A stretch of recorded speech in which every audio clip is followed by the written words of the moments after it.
This episode of The Guilty Feminist is brought to you by the satirical novel Fleishman is in Trouble by Taffy Brodesser-Akner, available now in paperback. I'm a feminist, and I think part of that is being as resilient as your body will allow at any time and kind of building strength, and that obviously is relative to each individual. But I want to be the kind of person who could be like, no, I'm a feminist, and if suddenly a revolution needed to take place, I would go the distance as much as my body would allow. But last night, it was my first night in Chicago, and it was so cold that in my 10-minute walk back to the hotel from a yoga class, I stopped at a theatre where a crowd of people were going in to see Mean Girls and bought a ticket just to get inside in the warm. The 5-minute mark, I caved. It was so cold, I couldn't feel my face. I was like, what is this temperature? Because it was like an ice wall. It's not snowing here, but it was an ice wall in my face. And I couldn't understand. Like, they call it the Windy City. I thought that was something to do with gangsters. I didn't think it was real. No, it's wind. It's actual wind. It's wind. I always thought, I was like, oh no, that's nothing to do with wind. It's to do with a legend or something. No. It's wind in your face. It's like an ice sheet in your face. Yeah. I went to see a full-length musical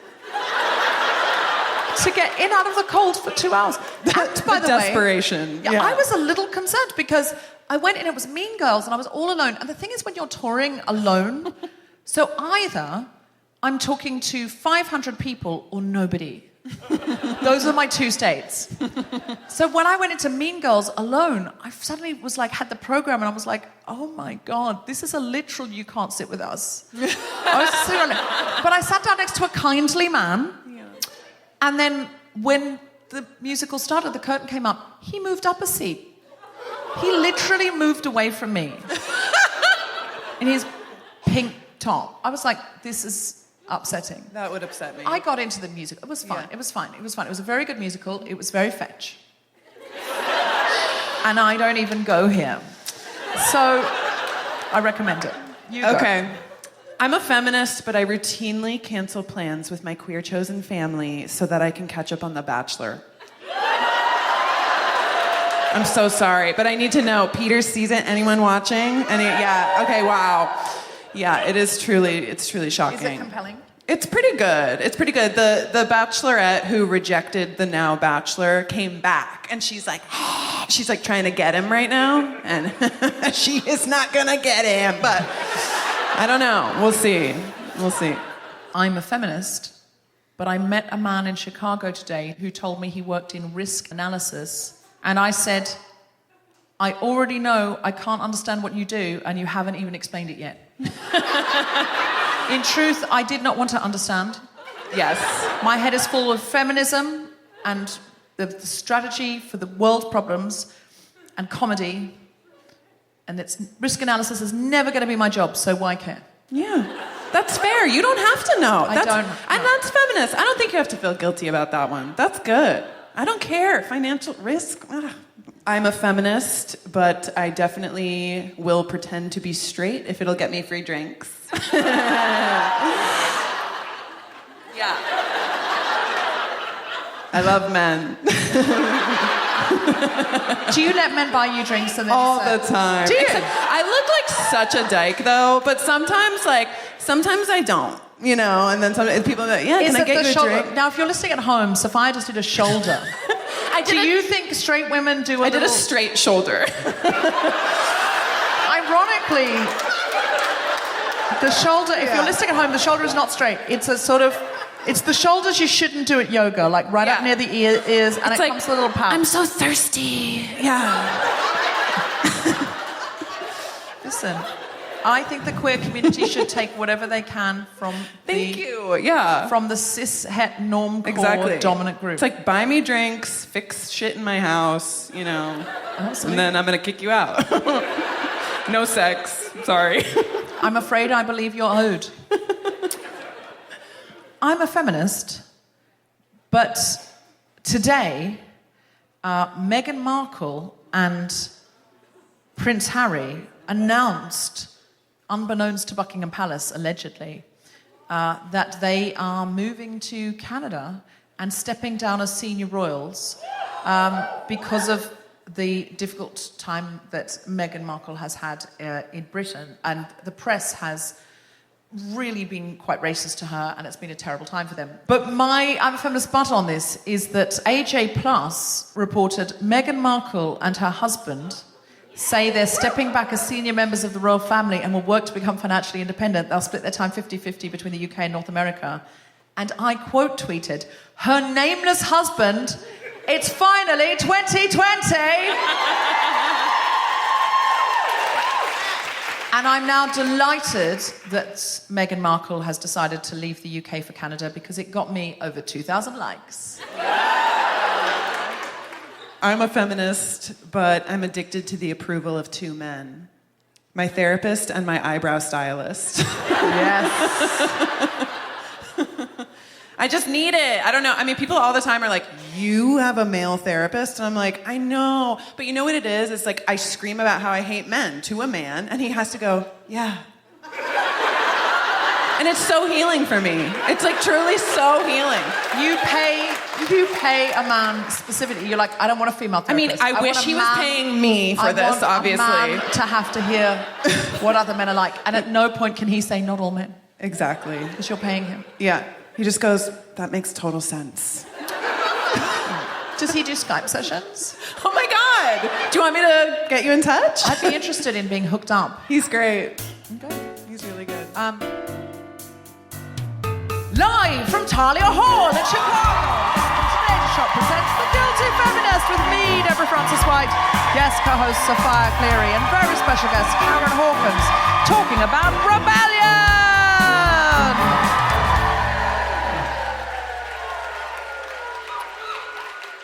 This is The Guilty Feminist, the podcast in which we explore our noble goals as 21st century feminists and the hypocrisies and insecurities which undermine them. I'm Deborah Frances-White, with me is Sophia Cleary, and we're talking about rebellion.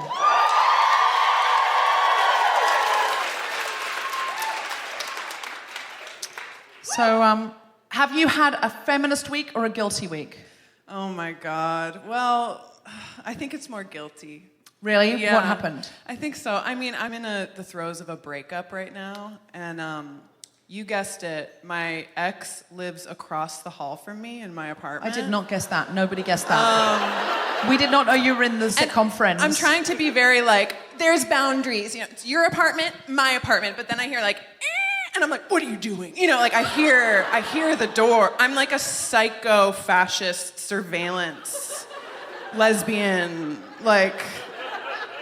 You know, this is not what I was expecting at all. Yeah. Why do you live across from her? Did you meet each other in the building? No, it was the kind of thing where it was like, okay, so the feminist part of me was like, it's like, we want to move in together, right? And it's like, but I need my autonomy. And I'm like, I don't want to give up my studio apartment. No. But then the studio across from me opened up, and it was like, like, yeah. You know, okay, and then literally 2 months later. Move. 2 months later. Because you can't evict her from some random studio across the way. I simply can't. So you now either have to leave or live effectively with your ex. Literally, yeah. Like literally. Oh, wow. Yeah. That's such a great sitcom, though. I know, I'm writing a script. Of course you are. Yeah, it's like, I'm going to turn the pain into money, you know, Yes, or hopefully. Absolutely. As That's my what friend Kemar Bob, who also does this show a lot, says, don't get mad, get material. Oh, that is so helpful to hear right now. The Lesbian Across the Hall, when can we expect that on HBO? Talk to my agent. I don't know. Yeah, hopefully I would love for that to happen in like a year. We need to brainstorm a title for it. Oh Sister, my God. It's something... Ugh. No, okay. It's too close right now, but yeah. Too close right now. Yes! Oh my God. We are a genius I just team. got chills. That could be a backup title. Too close right now. She just got chills, like a log line. Yeah. God. Yeah, Wow. It's my life. Okay. So you said, don't move in with me, but move in opposite me. Because I think that's so romantic and sexy as well. Well, literally, it was like, we'll be like Frida and Diego. You know, it's like everyone will covet our amazing, like, apartment. Yeah. You know, as long as we're doing well. You know what I mean? No, But I already covet it. It's gorgeous. Yeah, it's so lovely because you can just pop in and out, but you've got your own space. Also, you can like sext each other and be like, there's this door between you, this hallway between you. It's literally the best. But then you're like... That's a lesbian laughing. Like, yeah, you're going to be just always sexting across a sexy hall. Yeah, that's how it's going to be. Well, I took a lot of pride in it because I was like, I'm the opposite of a U-Haul lesbian. You know, like, because there's that stereotype, of course. And I was like, Could you just unpack the U-Haul lesbian for those global listeners who have not heard this? It's like lesbians who literally meet week 1 and then week 2 get a U-Haul together and move in. You know, and they might even live across the country from each other, right? You know, hence a U-Haul. If you're living internationally, it's basically a thing that you might bring all your possessions in. So date 2, you bring all your possessions. A moving truck. A moving truck. So a moving van. Yes. So you are not a U-Haul lesbian. Absolutely not. You're a me-haul lesbian. Yes, me-haul. Yes. My haul lesbian. Yeah. This is my hall. So it's my hall. Stay on your side of the hall. Yes. Because I was here first, so this is my apartment, my hall. Thank you. How does she get out of her apartment? So to get out of the building, though, you need to share that whole. No, the thing is like, so we broke up, and I was like, okay, I'm gonna do 30 days no contact because that's like healthy or whatever. But it's like, okay, what? But that's not a thing. No one ever said 30 days no contact. It's like 30 days because I can't look at the Instagram. You know what I mean? It's like the stories and like, oh god. So it's like, okay, blocked for 30 days. Is she doing stories about you? I don't know. I don't look. Oh, do you want me to look now? I don't look. I'll look now. You're gonna no, don't. Okay, don't. Okay, no. I don't know her Instagram. I don't know this woman. Okay, so, I do have to say though, I don't want to be like they're they them. They're not her. I don't want to like misgender in the breakup. You know, that's violent. Anyway, I just have to be clear. Okay. Are we okay to put any of this out? Because might they listen to this? Oh, I pray not. I don't think so. Okay, I don't fine. think so. All right. They're not a fan of the show. Fine, let's go. Yeah. So, no, look, breakups are hard for everybody. We wish you and them very well. Thank you. And we hope you both heal in time and find living arrangements that are, let us be clear, less awkward. Thank you. Thank you so much. We wish you both well in your feminist journeys, together or apart. Clearly apart, by the look in your eye. Yeah. Amen. I feel like I'm doing some kind of long-distance lesbian divorce. I'm being baptized. Yes, absolutely. And should you need a U-Haul at any point, we will club together this audience and buy you one. Thank you. Yeah. Thank you so much. Yeah. The support means everything. Mm-hmm. Yeah. Mm-hmm. Mm-hmm. Mm-hmm. We should do an episode about how to do a feminist breakup. Yeah. Because there's a little part of me that wants to do a reductress article called "Is he a narcissist or are you just breaking up with him?" Now, this is not to say, because I have a very, very close friend who recently broke up with a narcissist and it was very, very serious. But a lot of times now, I think every single time someone breaks up with someone, they're like, I've looked on Facebook, I've done this checklist, they're a sociopath. And I'm like, is it possible, though, that when you break up with somebody, their behaviours become more self-interested and for a little while more closed off and less empathetic, and those are also qualities that you might see on a Facebook checklist of 5 things to watch for in a sociopath. Oh, totally. Because they're pulling up the shutters. Mm-hmm. I'd really like to know how to do a feminist breakup. Mm-hmm. Not that I want to break up with you, Tom Salinsky, the producer of this podcast, who's now listening to this edit in London going, huh? Because these tapes are getting sent back to London. He's editing them and listening to the footage. So I don't want him to go, why? You've never mentioned this topic before. I have not met someone in Chicago. I've met a lot of French fries. Some of them, obviously, I would consider leaving you for. But no, that's not what's happening here. How rebellious would you say you are, Sophia? Oh my God, barely. I have to challenge myself to be rebellious. I'm like a classic people pleaser, actually. I was at yoga the other day, and there was an exercise where everyone had to turn to the back of the room. Mm-hmm. And one woman, instead of turning to the back of the room, she misunderstood what the teacher meant, and so she just turned from her left side to the right. So there's now 80 people turning one way. That's my nightmare. And one woman looking the other way. And the teacher just went, oh, it's fine, you're still doing the other side, just stay. And so she was now doing the exercise looking at the whole class. She lasted like 5 seconds. She went, oh, no, I'm turning around. And that's because the pull, the gravitation to conformity is strong in us. Mm-hmm. And we want to be sitting the right way and doing what everyone else is doing. Because I think in part we're tribal animals, and partly because of the societies in which we've been raised, putting a premium on that beyond what is just about cooperation and communication, which society needs to function. Yeah. No, I'm such a people pleaser. Like, oh God, I'm scared someone's gonna notice. Not even to crowds, though. Like, one time I had a friend's credit card and I was buying a coffee, and I was like, but I can't use his card.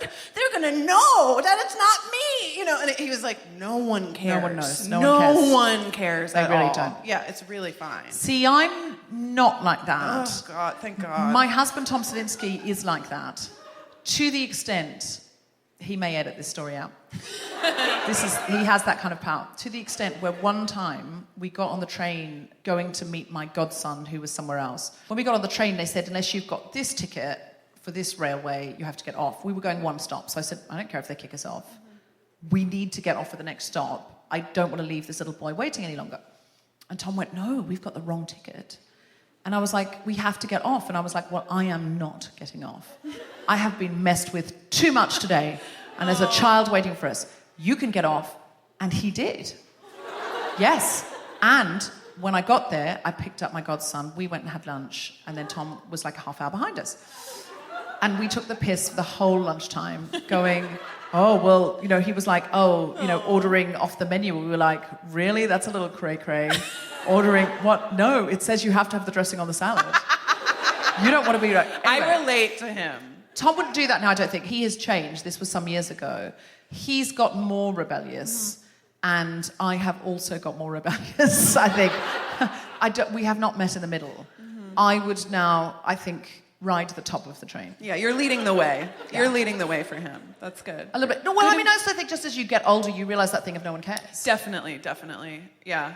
And like also just being like, actually, I'm going to say no to that. You know what I mean? And like that feels like a rebellion in its own way. People be like, no, come out for the thing. And you're like, no. Like that feels like a mini rebellion for me. It really does. If someone says come out, you know, they're like, but what about drinks? You know, and I'm like, not tonight. You know, I need to sleep or something. And even though that's boring, that's my mini rebellion. I understand that. I do understand that. We will talk about more important rebellions than this. If any of you are thinking this is some tame rebellion gang, she's not going for drinks. She stayed on a train with the wrong ticket. Woo! This is some serious white lady rebellion. If anyone's thinking that, there is more to come.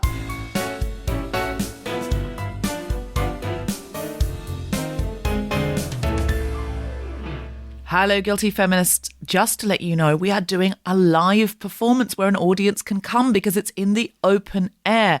It's at a festival called The New Normal. Nothing to do with our Instagram show of the same name, but we will be there doing a show. Tickets are going fast, as you can expect.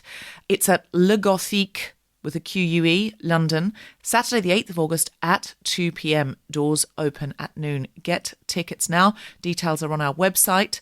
Also, our residency is at King's Place. That's where we recorded for the vast majority of our shows throughout the year before lockdown.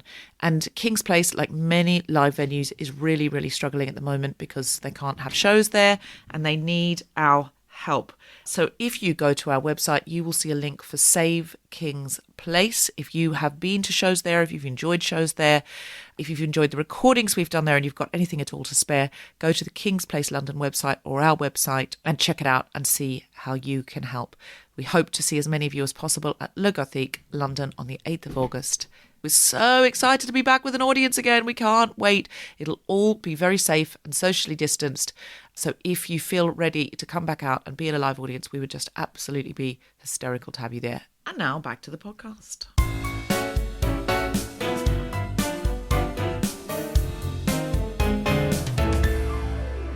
All right, before we bring our guest out, we have to do some... Sophia's going to do some stand-up comedy. Are you ready for some stand-up comedy? Oh, my God. Then please welcome to the stage the incredible Sophia Cleary. Thank you. Thank you so much. It's so nice to be back in Chicago. Thank you so much for being here. I've been to Chicago, I want to say like 3 or 4 times, always in the winter. Why? I don't know. But the last time I was in Chicago, I think it was like 4 years ago, and when I was here, I was straight. But now I'm here and I'm gay, right? So that's really cool for me. You know, some gay people in the audience can probably understand this, and maybe some straight people too who haven't yet transcended heterosexuality. But there's this feeling you get when you're like, I'm 100% straight. Like when you're in the closet, you're just like, I'm straight, and that was very much my vibe, for a really long time, and believe it or not. And it's just so hard, you'll have a feeling that's like, you're gay, and you're like, no, you're like, no, get away. It's like a bad horror movie or something. It's truly very scary. But I'm locating through therapy and 12-step and et cetera that I think the reason why I came out so late is because of this people-pleasing thing that I mentioned earlier. Yes, I'm very good. I'm straight, and when you're a people pleaser in the patriarchy, it's just whatever you say, Jason, for 30 years, right? Literally for 30 years. And so I came out late. I came out when I was 30. You guessed it, I'm 31. So it's been a crazy year and a half. A lot, so my sexuality is shifting, and then also some gender stuff too. I was wait, fuck, I'm gay. Am I also non-binary? Oh, maybe I want to use they, them pronouns. And then I was like, no, I'm a woman. And I was like, I'm a woman, and I know I'm a woman, right? And there's this one quality, and it's I know I'm a woman because I would murder by poisoning. It's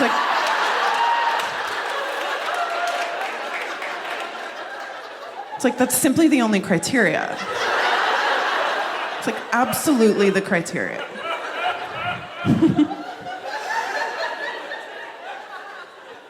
So, yeah, the people pleasing. The people pleasing is a disease, man.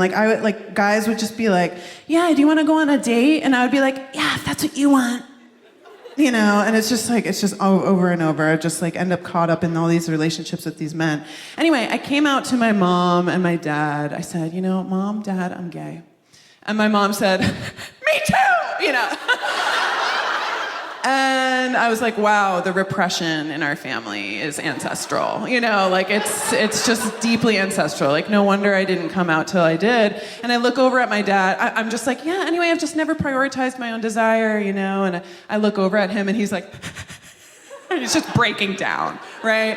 And I see he's I see coming out of his mouth, it's dust, he's turned into a husk of a man at this point. It's just this dust coming out, and in the dust is just in cursive, I'm gay too, but can't say it, I truly do, I do wonder about my parents. I think they both might be homo.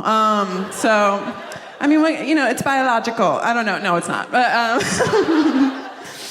so yeah, I came out and I went to a friend's bachelorette party pretty recently afterwards, and I was feeling very I'm gay, and not I'm gay, not screaming it all the time, but I had a new sweetie, and I mentioned my partner.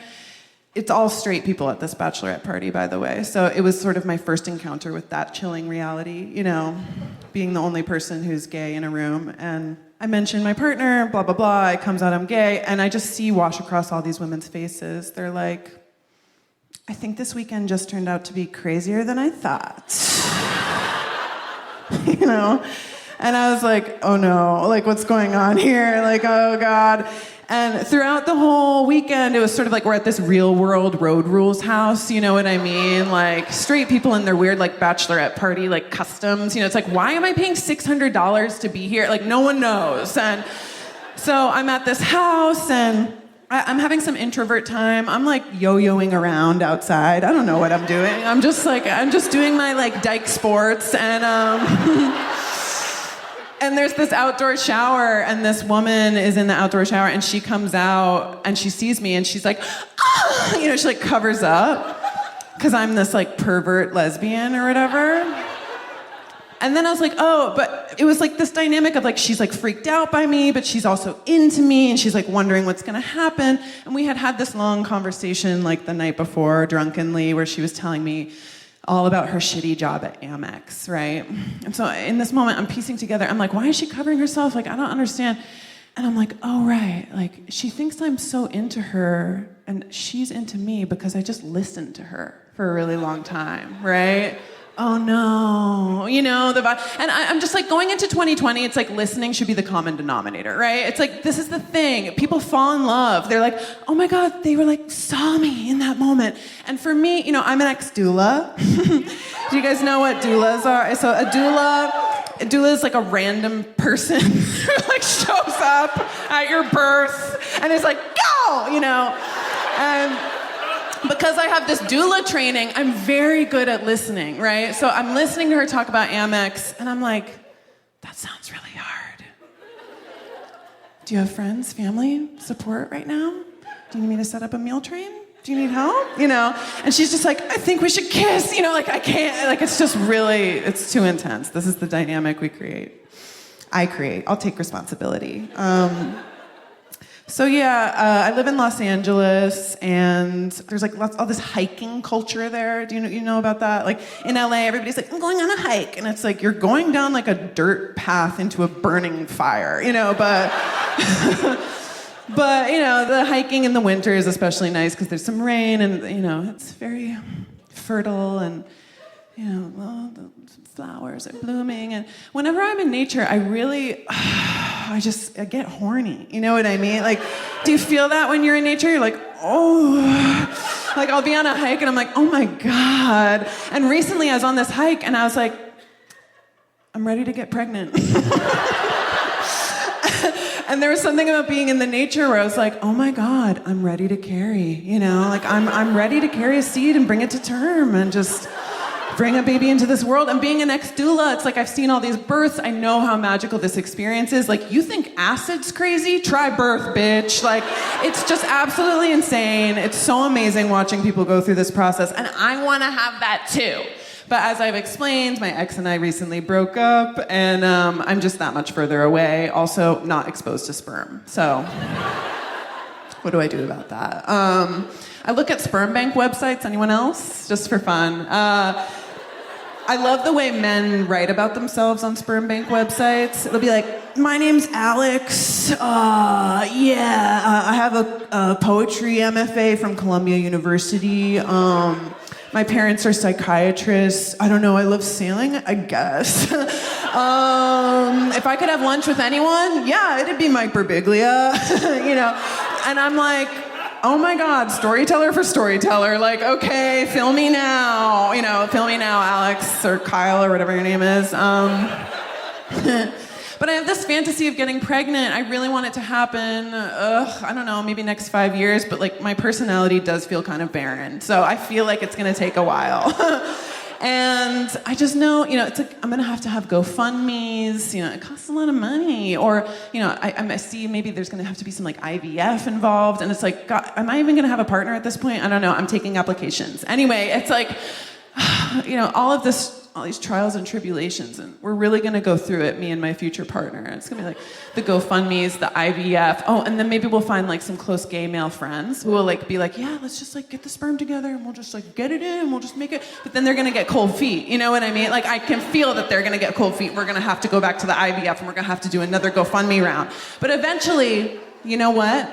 It's gonna latch, and I'm gonna get pregnant. I feel it in my bones. I'm gonna get pregnant, and it's gonna be one of the most beautiful experiences of my life. It's gonna be like, oh my God, babe, like the test, like, we did it, we did it. Oh my God, I'm so excited, babe, like, I'm fucking pregnant. But like, in my core, I know that I am a Gemini. And I do think that I still might abort. Like, I'm so sorry. And that is my right. It simply is my right. And I feel like this is the texture of Guilty Feminist a little bit, because it's like, why don't I get to just make mistakes like that? You know what I mean? Like, I want there to be like a glass ceiling moment for like a lesbian who like goes through all that, and then she's like, actually, let's swap it out. Anyway, I'm Sophia Cleary. Thank you so much for having me. Sophia Cleary, everybody.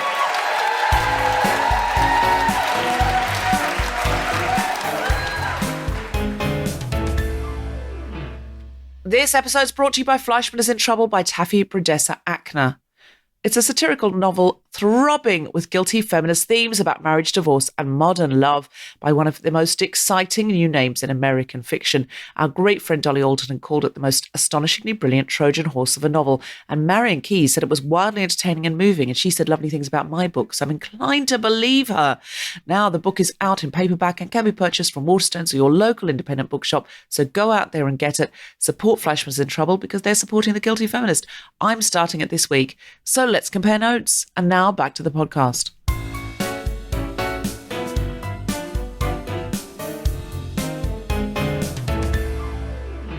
Our guest today is the founder and rebel-in-chief for the award-winning Rebellious magazine. Rebellious magazine delivers a unique feminist perspective on Chicago news, events, politics, and culture. It supports women-owned and women-operated businesses and organizations. She is also the co-editor-in-chief for the Chicago Reader. She is an extraordinary woman. She's doing some incredible things.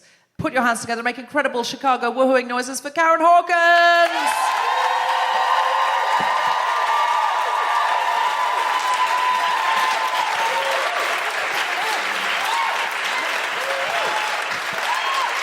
Hawkins, could you tell me your I'm a Feminist but?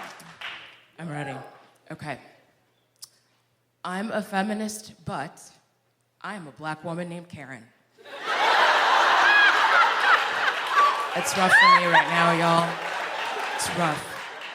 And I understand that we have an international audience, so I need to explain this to people who are not in the US. White women named Karen have ruined the name. How have they ruined it? So, give me a moment, please? So, I was trying to explain this to Deborah because I said it and she just went blank and I was like, oh. We do not know about this. I need to move. Then Karen Googled it for me. So, You need to move. I'm coming with you to Canada. Yeah, you need to move to Canada or to the UK. Australia, I have an aunt. Australia's fine. So, if you Google Karen right now, the first search result, Karen is a mocking slang term for an entitled, obnoxious, middle-aged white woman. At dictionary.com. Are you kidding me with this right now? And there's a little speech bubble that says... I'm going to call the manager. And before Karen looked that up, she said it's a white woman who always calls the manager. Oh my God. I'm so sorry. I'm a feminist, but I want these women to pay. Yeah. I understand it. Really, sisterhood and all that, but Karen, explain yourself. They've ruined the name. Maybe we have some here tonight that can explain later. Are there any white Karens in? Just give us a cheer. No, they're all outside calling the manager. They didn't get in a good enough seat. There's a woman on stage right now. She's black. Do you think they're calling the police? This is not okay. You need to make these jokes. I don't think I can. We're doing it together. We're riffing together. It's fine. It's fine. It's fine. Oh my goodness. It's fine. Yeah, good. We're here for each other. We're here for each other. So what we did backstage is, because we wanted to talk about rebels, give it a little bit of context. So I looked up the top 10 rebels in history. What quality do you think they all shared? They're all from different countries, different time periods. What quality do you think they all shared? They were all men. Yes. Good job. And that isn't true, because the biggest rebels are always the people who are the most oppressed. So even though, obviously, women have rebelled more rebelliously, they're not really listed in the lists of rebels, because guess who writes those lists? Yeah, and even if women write them, we're trained to not see other women. So we found some really cool ones that had Chicago links, because we're in Chicago. One of the fun ones we found was the baby vamp, Mae West. In 1926, she wrote and produced and directed the Broadway show Sex.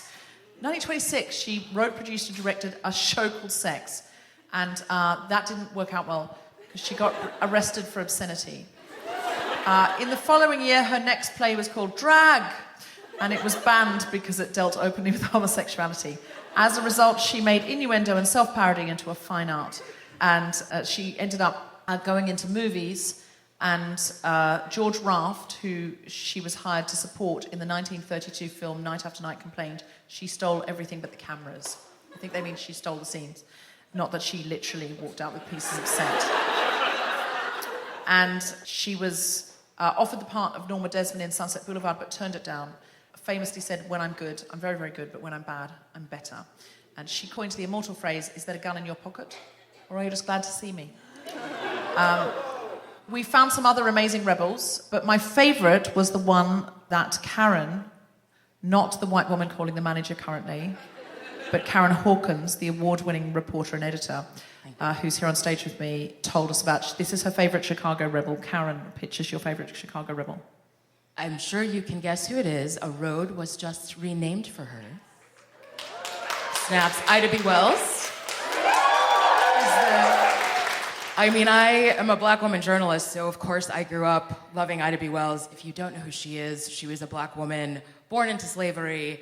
In the 1890s, she wrote stories that described lynching in the South, and people really credit her for getting black folks in the South to move northward to cities like Chicago by saying, lynching, not cool, we don't like that. Guess what? You don't have to live here anymore. And so millions, of course, of African Americans moved from the American South to the American North over this span of time, including my mother, as we talked about. Hi, Jessie Mary. And my mother actually was sent to Chicago at age 13 by herself, by my grandmother, because she was getting too mouthy for Schofield, Alabama. And it's not really that hard to do in the 1960s. I'm just gonna, spoiler alert. And what she had gotten mouthy about is that she had gotten to the library and she wanted to check out too many books. And so they told her she needed a white person to like co-sign on her checking out books at the library. Don't you love this story, right? Like, my mom got sent north for checking out books at the library. Do you know what I'm saying? She didn't set anything on fire that I know of. And so my grandmother was just like, enough with you. Go live with your Aunt Pearline. Her name's Pearline. In Chicago, and that's why I'm here. I'm so grateful to be born here. I love the shout out for the Chicago Reader when she said Chicago Reader, and y'all were like, woo! I was like, these are my people, so thank you for supporting the Reader.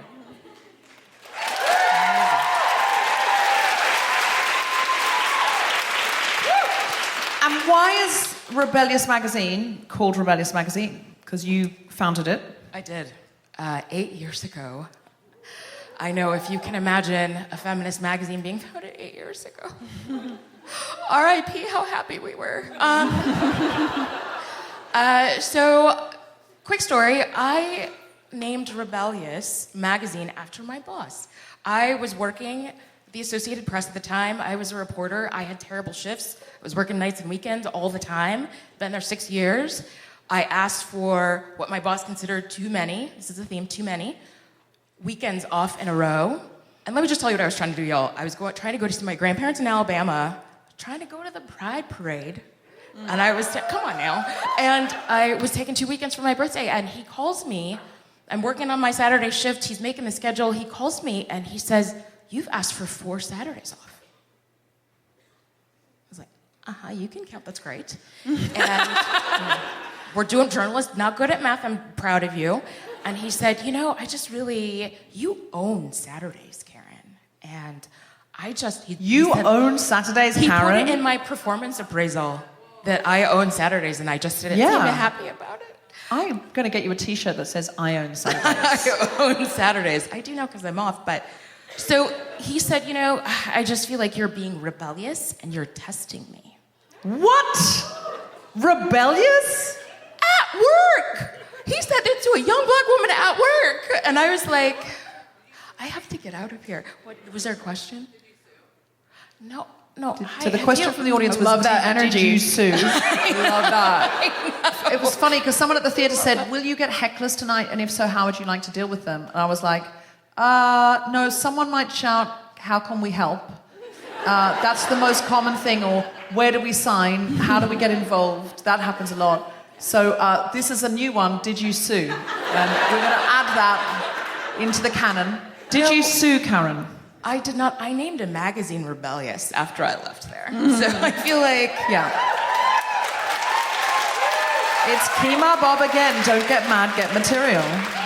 Don't get mad, create a magazine. Correct. That story is almost like comparable to what your mom... It's like you're not asking for much. It's like you're asking for the library book. You're asking... It's not your fault your birthday's during Pride Month. Like, you know what I mean? But also, like, Saturday is a reasonable day to have off. It's completely reasonable. You weren't saying, actually, I'm just not coming in on Monday morning. But you should be off Saturday. If I took Saturday, then one of my old white men colleagues would have to come in. Oh, no. No, And well, they we had can't. We're things not going to have to that. do. No, they have things to do. They have golf to golf. They have cars to car. I don't know. What do They have white men do? baseball to baseball. I don't know what they do. They do things that I don't know. I don't really mind. So you basically said, I'm going to get out. He actually called you rebellious. He did, luckily on the phone, which is why I'm not telling this story from prison. Paul Newman used to say, this is exactly why I don't own a gun. It was this moment of, it was a game changer for me. So yeah, he called me rebellious, said I was testing him. I did not get all the Saturdays off. I left less than a year later. Wow. Mm-hmm. I think you did amazingly well to last nearly a year later. Mm-hmm. Absolutely amazingly well. It's hard out here for a journalist. Yeah, no, absolutely. So when you started Rebellious, what was the mission for that? So in 2012, March of 2012, we launched on March 8th, which is International Women's Day, of course. And at that time, we had the luxury of feminism and rebellion being about personal rebellion, right? It wasn't necessarily political rebellion, so I had the luxury of making a magazine about personal essays from women. The first month, we had essays about what makes you rebellious. And we had all of these wonderful essays from women, a lot of whom had never been published. And my goal was to create a platform for women to get published that was the opposite of the AP, which is so gatekeepery. And so people were constantly asking me how I got my job. And I was just like, I don't know. I still don't know. But I felt like I wanted to create a place where women could get published and that they could link to in their portfolios and that they could tell their stories in their own ways. Wow, what a lovely thing, and an important thing, and a dynamic thing, and it's still going. It is still going. And you have a finger in that pie, but also you are now co-editor-in-chief of the Chicago Reader. Can you tell us about the Chicago Reader? I love the Reader. I grew up with the Reader. Did somebody, what was that? I heard Yas Queen. Don't mind if I do. Chicago Reader, alt weekly, founded in 1971. Long story short, we're on the brink of collapse. 15 months ago, we were bought by new owners. We have new leadership. I got hired 15 months ago, and we are going strong, and we are about to become a nonprofit. We can take donations.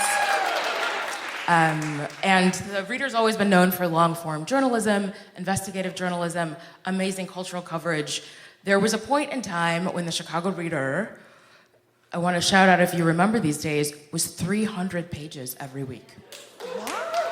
In 4 sections. Wow. It was this behemoth like a phone book. It really was. Every single week.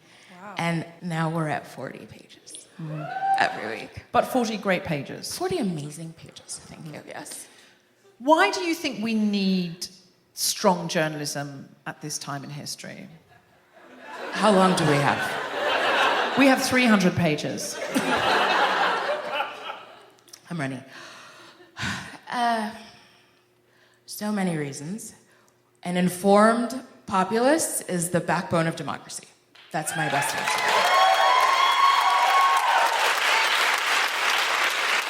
We are living through what happens when people don't have good information. So that's my answer. How do we battle through the fake news, but also battle against the idea that the current administration calls anything it doesn't like, any fact it doesn't like, fake news? What can our role be? Because you're a journalist with integrity, you're working for a very famous and established publication with integrity. What can we do if we're not journalism isn't our full-time job, but we all now have Instagram accounts, Twitter accounts. So in some ways, we're all journalists. I'm going to start with an absolutely shameless plug. If you love it, support it. We have gotten too used to journalism being free, and journalism is a public utility. If you care about it, if you love it, if information is important to you, then you have to pay for it. We have to get to a place where people vote with their wallets, especially when it comes to media. So that's the first thing. And the second thing is, if you know you're going to Thanksgiving and your crazy Uncle Ben is going to say what he always says, come ready, y'all. Just come ready. There are so many resources. Google media literacy, Google informed democracy. There are so many resources available now for all of us to counter fake news and the crazy people in our lives who say absolutely crazy things. I really think we can all be advocates for ourselves and for other people, obviously, but just for news, for information, for the truth. I think you don't have to sit, you can be rebellious. And you don't have to sit and listen to folks anymore, that you can be a journalist in your own lives all the time. We did an episode with The Guardian, who are not owned by shareholders. And we had a hashtag for a while, we have to pay for a free press. Because I feel like that is what we have forgotten. For the press to be free, they have to be paid. And we've gotten so used to everything, all of our online content being accessible, but who's going to pay these journalists? There were a couple of stories that The Guardian had done, one about Windrush, which I don't know how much you heard about that here, but basically our government was starting to deport people who had been in Britain all their lives because the government wanted to get their numbers up. And the other thing that they did was uncover Cambridge Analytica. But she was like, Catherine Viner, who's the editor, said, if we don't pay journalists to work on these things for sometimes 18 months to 2 years, otherwise we're just going to be reduced to BuzzFeed. Yeah. What kind of stories are you proud of that Rebellious Magazine and Chicago Reader have done? Chicago Reader, I mean, what we are known for historically, of course, is our coverage of police brutality. We had a reporter named John Conroy who uncovered these officers on the south side of Chicago, John Burge, being their commander, who were torturing suspects, young black men on the south and west sides, literally torturing them. Like, Burge had been in Vietnam and had learned all these torture techniques and was pulling black men off the street and torturing them into confessing to crimes. For decades, this went on. And John Conroy, for the reporter, who was a reporter for the Chicago Reader, uncovered all of these stories and was dogged and covered them at a time when people didn't really care. And I picked up some of this coverage. So John Burge eventually did go to trial for perjury, for lying during a deposition. It's heartbreaking. And he got convicted. He served 2.5 years in federal prison. What? Yeah, no. See, I'm a feminist, but execute that person. Literally, no, sorry. So I will just tell you, when I was covering the Guilty Burge Feminist stories... does not stand by the death penalty, just continue. When we're married, this is going to have to be a discussion. I'm obsessed. Does your therapist do couples counseling? I don't know if you Do you want to be... Can we be a We're throuple? doing a throuple. We're doing a throuple. I think it would be fun. Yeah. I do too. Yeah. I'm into it. Sorry, go on with the important story. This is... I'm distracted A now. sidebar. Wow. My partner Samantha's going to be so excited about this. So... It's a forepull, sorry. Is there a word for that? A forepull? Anything's possible. Anything's It's possible. 2020. Yeah, it's 2020. And what do 2 and 2 make? 4.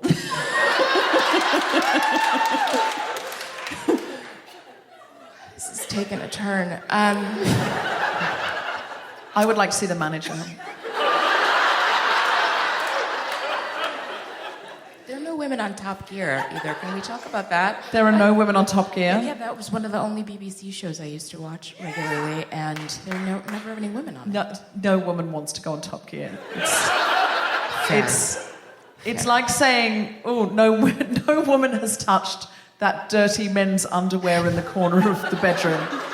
They don't let any women touch it. It's like, we don't want to touch it. We don't. We are not queuing up to touch that. We're not interested in it. I was asked to be the star in the reasonable price car. I said no. I was not asked. But had I been asked, I would have said, I'm busy. I'm busy washing Karen's hair. Wait, you were telling a blow dry bar story earlier that you went to the dry bar. I was telling that I'm story. sorry to out you as being at the dry bar. Okay, so I went in, they didn't have time to wash it, so this really lovely lady just said, just trust me, I'll do it from dry. And I did this for you, Chicago, because I wanted to have pretty hair on the stage. And she made it like Shirley Temple. And honestly, in corkscrews, and I was like, I'm going to have to be like, it's the good ship, lollipop, it's a sweet trip to the candy shop, but there we are. And happy landing on a chocolate bar. But she said, trust me and stay with me. And then she said, flip your head forward, sprayed it with something that was probably not good for the environment, then flip it back, and then she did a brush out, and she said, see, now you look like a rock chick. It's true. Yeah. Is that what's happened, or does it just look like I've just got out of bed? No, it's very rock. Isn't that the same difference? Thank you.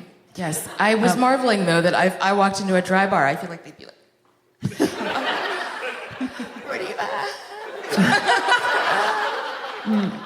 Karen is making the face that she feels that the dry bar would make if she walked in with her dreadlocks, if you're listening at home. Thank you for that face is a retreating face. Clearly, the Chicago Reader has changed policy and brought stories to light. Rebellious magazine. Rebellious magazine. So we have also shifted gears. So we still have personal essays. We have a lot of sex coverage right now, which I'm super into. I love it. I have columnists writing about sex in this way that makes me feel all of my years of age, because they write these things and I have to Google them. And I'm not kidding. So people contribute stories about sex and you don't understand what the acronyms are? Wait, such as? We need to know I'm more. sorry. No, I just want to know. Okay, no, it's fine. We can talk in the green room. Yeah, we'll talk after. I'll pull it up No, on my phone. it's in the magazine. We can look. That's true. But seriously, just tell us something. Anything by Jera Brown on the website right now, I have had to Google something in there. Wow. And I'll just let y'all guess. It's like Jera Brown, rebelliousmagazine.com. So get your Urban Dictionary and your Google ready, then go and look up Rebellious Magazine, Jera Brown. Yes. And you will learn. It will be an education. Can you Correct. tell me one thing you've learned from Jera Brown about sex in 2020? I just want to say her column is named Just the Tip. It is. That is a fact. It's cute. Yeah. Right? Yeah. There was a little illustration with Yeah. it. I'm not kidding. Her first columns have illustrations. I will admit that I'm an old school, like, first generation L-word lesbian, and not the reboot. Not the reboot. No. First generation L-word lesbian. L-word lesbian, and I'm embarrassed that this is a vulnerable moment for me. I didn't really know what polyamory was. And she would write about it so matter-of-factly. That's what I feel like people really like about it, is that it's not this, like, hey, everybody, guess what? It's just this very matter-of-fact, like, how to tell your partner you want to have a three-way, how to open up your relationship, all these things. And I was just like, I don't... But Bet and Tina didn't do that, so I don't know what we're talking about.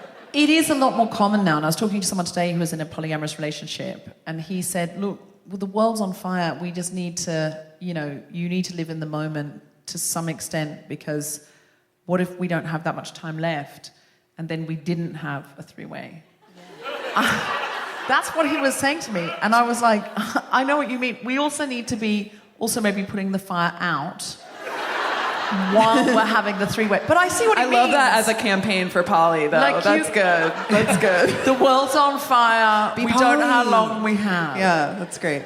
So, I do know what he means, and it always happens like this. Like, I had this book called What Did You Do in the War, Mummy? And it was all of these first-person accounts of what women had done in the Second World War. And we nicknamed that book, Who Did You Do in the War, Mummy? Because it was basically about how everyone was down in an air raid shelter just going, look, I might never see you again. We might get bombed tonight. You're going to war. Just the tip. Monogamy is a luxury we can't afford right now. No. And also, I think there is something in the sort of inspiration that sometimes sex gives you. It makes you feel alive in a way that maybe you can then use that in your activism. Am I stretching? Am I reaching? I'm with you. I'm with you on the journey. You've got my hair and Shirley Temple curls, but I am with you on the journey, figuratively speaking. It's the courage. Do you know what I mean by that, though? The sort of fire within you. Mm-hmm. Gloria Steinem said, if you want there to be joy and laughter and dancing and music and sex after the revolution, you have to have joy and laughter and dance and music and sex through the revolution. I may be paraphrasing Gloria Steinem. I almost certainly am. But that was the essence of it, and she definitely said sex. And I know what she means. Like, I think we're just on our phones all the time, and it's easy to die. Do you know what I mean? A little inside. And I think we do need to find those extra connections. Yes. Agreed. The phones are sexless. Just scrolling, sexless. It's so bad. It's so bad. It's true. And porn is sexless in a weird way. Yeah. It removes the connection. You're watching two people or more, I believe, in some porn videos. Sometimes, yeah. Yeah. And they're not really having a connection, they're performatively connecting. And so you're not connected with them and they're not connecting with each other in many cases. The more we can do for connection and the more we can come together to rebel. Absolutely. Mm-hmm. We will support Rebellious magazine. We will support People Are Clicking if you're listening at home. And that means they like it. And we must support the Chicago Reader. Absolutely. Are there places on the websites we can contribute to those? Yes, chicagoreader.com/donate. Ooh, my boss is going to kill me for not knowing that. And Rebellious Magazine, there is a banner at the very top, rebelliousmagazine.com, and it says, "We believe in you." It's to get your money. Well, you know what? I really want to contribute to both those things, and wherever we are in the world now, we can read these publications. So wherever you are in the world, please plug into these publications. Plug into Karen Hawkins. She is a phenomenal woman. And if you don't, I'm calling the manager.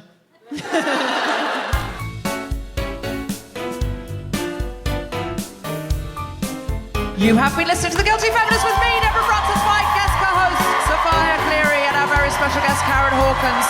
The recording engineer was Ray Taxon. Music was by Mark Hodge. The producer was Thompson. Let's give them the Spontaneity Shop. Thanks to Tim Shane, Tom Braxton, Brad Davis, and everyone at Thalia Hall, as well as all of you for listening. For more information about this and other episodes, visit guiltyfeminist.com. Thank you so much, guys. You have been a wonderful audience. You've been one of the finest audiences of your generation. I've been Deborah Frances-White. We've been The Guilty Feminist. You've been really wonderful. Thank you so much. Good night. Thank you.